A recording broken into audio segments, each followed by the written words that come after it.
So today I'm doing a different type of video. This is more of a filler video if I'm being completely honest, but it is something that I want to talk about because it is something that I enjoy, and I feel a lot of the people that I'm going to talk about in this video deserve more love than they already have. So I'm going to tell you about my top 10 favourite YouTubers.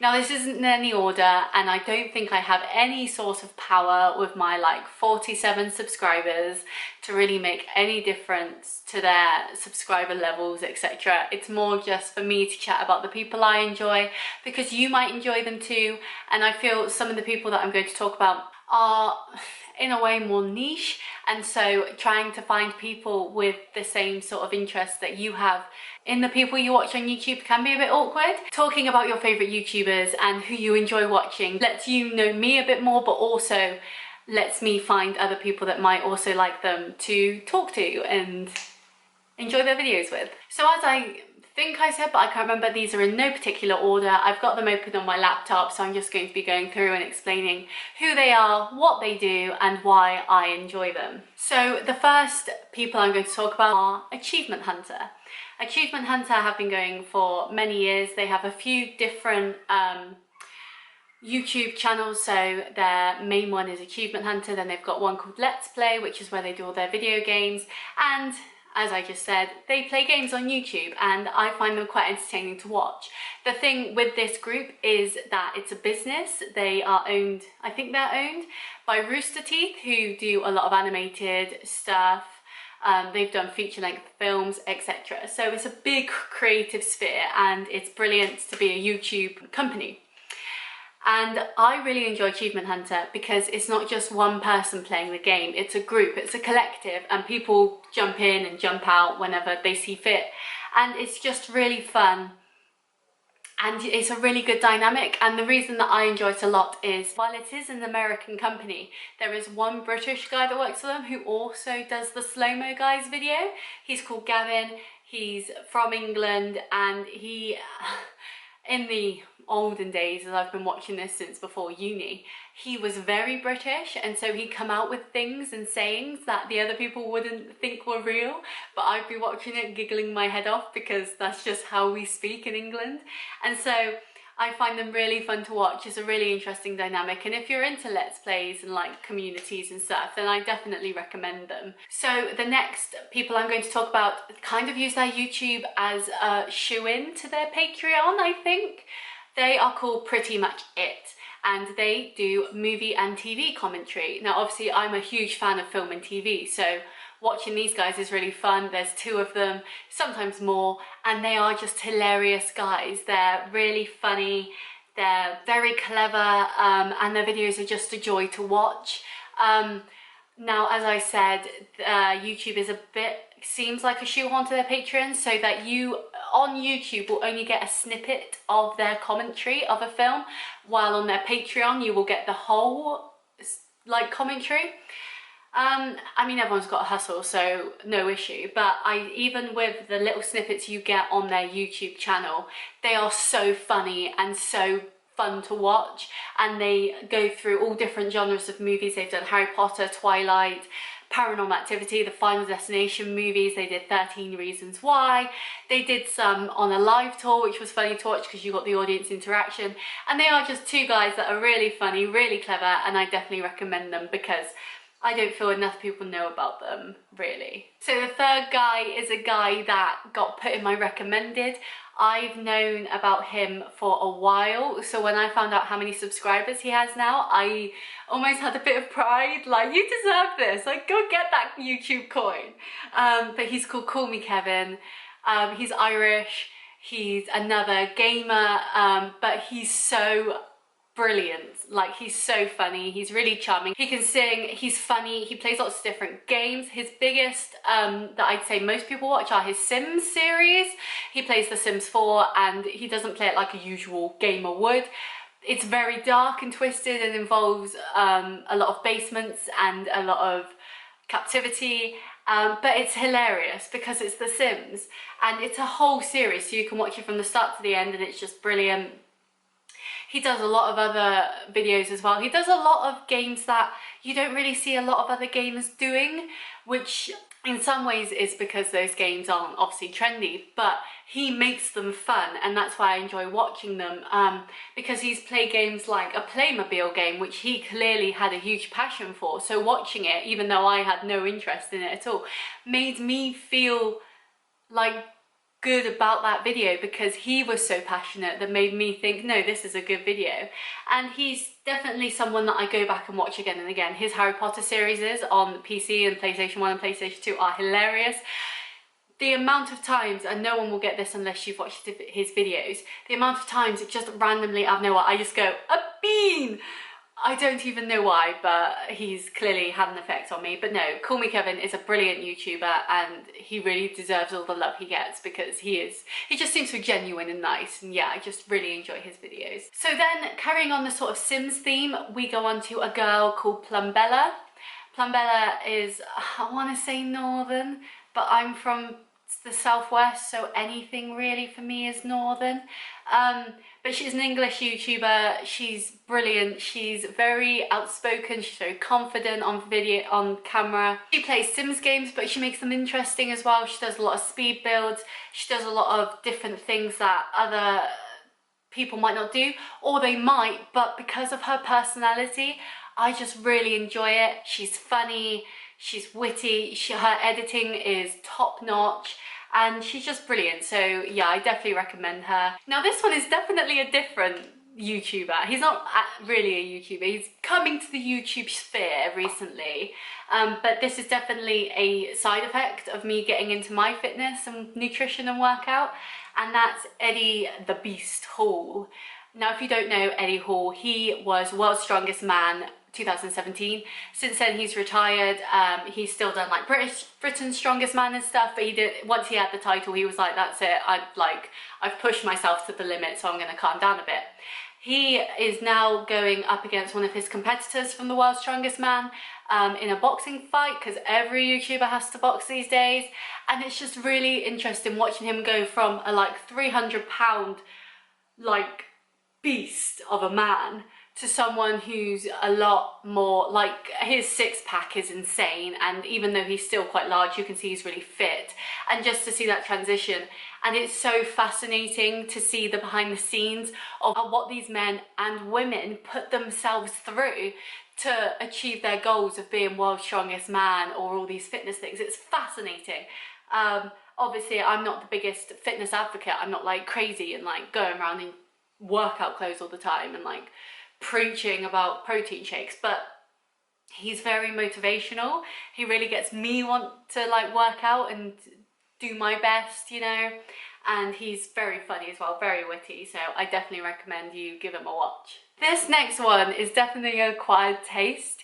I really enjoy him and I really find his content interesting, but it's definitely a weird one when you try to explain who he is and what he does. So this is the Blue Van Man. He's a man, again, from up north. I hate saying that because everyone will be like, yeah, he's not up north, but up north to me. And he does food reviews, but he doesn't do like standard food reviews. He's British, so he goes around places like Nando's or Pizza Hut or KFC or McDonald's and tries all the new like limited edition stuff there, you know. But he also does like home food, so especially now we're in lockdown, he'll do stuff like wrestlers burgers, which are microwavable burgers. He'll do like pot noodle, he'll do all little things like that, and he's just so genuine and he's just him, which I really enjoy. He seems like a very lovely man. He's got his head on his shoulders, he's very laid back, very grounded, even though he's obviously getting a lot of views and stuff. I mean, not compared to the big wigs, but for what he's doing and the audience he has, he's got a very dedicated audience. He just seems so lovely and so nice.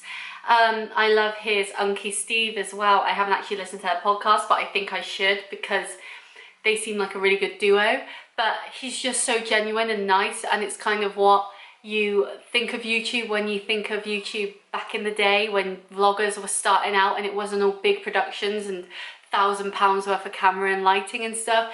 He's just a man sat in his kitchen trying a Rustler's burger, and if he doesn't like it, he feeds it to his dog. You know, it's just lovely, it's just wholesome content, and I really enjoy watching him. These next people are people that I got introduced to by a friend, and I definitely don't think that they get enough credit for how great they are, and that is a duo called Movie Bitches. Movie Bitches do a lot of film and TV reviews, but mainly their big thing, which is kind of their like trademark calling card, is Drag Race. They review RuPaul's Drag Race with the drag queens, not like the high-speed race car things. I don't know about that side. They do Drag Race and they are hilarious. They have so much knowledge and understanding of film and TV. Their references are great. They're very quick-witted and they're just so fun and funny to watch. And I can go back and watch their playlists of like Drag Race season 4, season 5, whatever, for hours. They've been keeping things up in the lockdown. They've just been doing great things and I really do enjoy them. And right now they've got 47,000 subscribers and they definitely deserve more. They're just so good at what they do and it's just a joy to watch. And it's not just Drag Race, they do other stuff too. So they've done horror movies but not too many. They've done lots of older movies. They just dip their toes in little areas. They've been doing a lot of Disney stuff recently because of Mulan coming out, well, coming out at some point, and they're just a joy to watch. I really do enjoy them. And carrying on with the film and TV theme, another YouTuber that I enjoy watching that kind of stumbled into my recommended is someone called Harry's Haunted House. Sounds like a weird name, but his videos are really good. He does reviews of episodes of TV shows. So the reason I watch him for is he does Doctor Who reviews. So he goes back and looks at new Who, not old Who. He goes back and looks at old Christopher Eccleston episodes and David Tennant and Matt Smith, etc.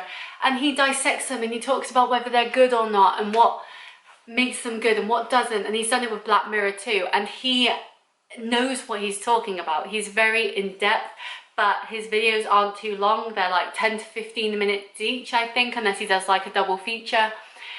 And it's just so enjoyable to watch because it gives you more insight into things you might have missed in the show, but also like you can just connect with him. He seems like a normal standard guy who enjoys film and TV and likes talking about it, and that's something that I really enjoy and respect. And because he's doing something different, like with Blue Van Man reviewing food reviewing of Rustlers and Harry's Haunted House reviewing Doctor Who, and obviously Movie Bitches doing Drag Race, everyone has their little niche that it makes them different and unique to other creators, and that's what I watch them for. And so I think if you're definitely into Doctor Who, or you're definitely into Drag Race, or you want to know, like, you've seen the new Pizza Hut KFC pizza and want to decide whether you want to buy it or not, you know, like these are the people that you go to because they're so genuine and so down to earth and just enjoyable to watch, but also have interesting insight to give to you, you know. Now this is a bigger guy, and I like him because of his honesty, and he just is what he is. So this is True Geordie. He has a YouTube channel, but it's kind of like a commentary, I guess you could say. So like you can find his YouTube stuff on like Spotify as they're like podcasts, but obviously if you watch it you get a different take because you can actually see what they're reacting to, etc. But yeah, I just find him very honest. I find the topics he talks about, he doesn't hold himself back. He's not like a censored family YouTuber. He's very honest and brutal and will happily talk about anything and not really care. He had a scandal, it was either a year or two ago, where some DMs got leaked and it obviously changed a lot in his life. But to see him go through that and how he responded and how he acted and how things, and then he came on later and did like a proper in-depth like this, like almost ruined my life. It was fascinating to see because he's such a like brutish big man. To go through something so life-changing must have been crazy, and he's just brilliant because even before that and after that scandal, he's just him. And that's what I enjoy, his honesty, and he talks about things that other people don't talk about, and he's just really good to watch. And the final one, which is a guy I've been watching since sixth form, my friends there got me into him, is another British YouTuber called Jackmate. Jackmate is hilarious. He's a commentary channel. He talks a lot about things that are happening on YouTube. He's also quite honest, but in a very funny way. His videos literally have me laughing out loud because they're so insane and so funny, and he's just very good at what he does, and he seems grounded as well. A constant with all the YouTubers I watch, it seems, is they're very grounded. They know who they are, they know their strengths, they know their weaknesses, they know what they want to talk about, and they just do it, you know, like no holds bars.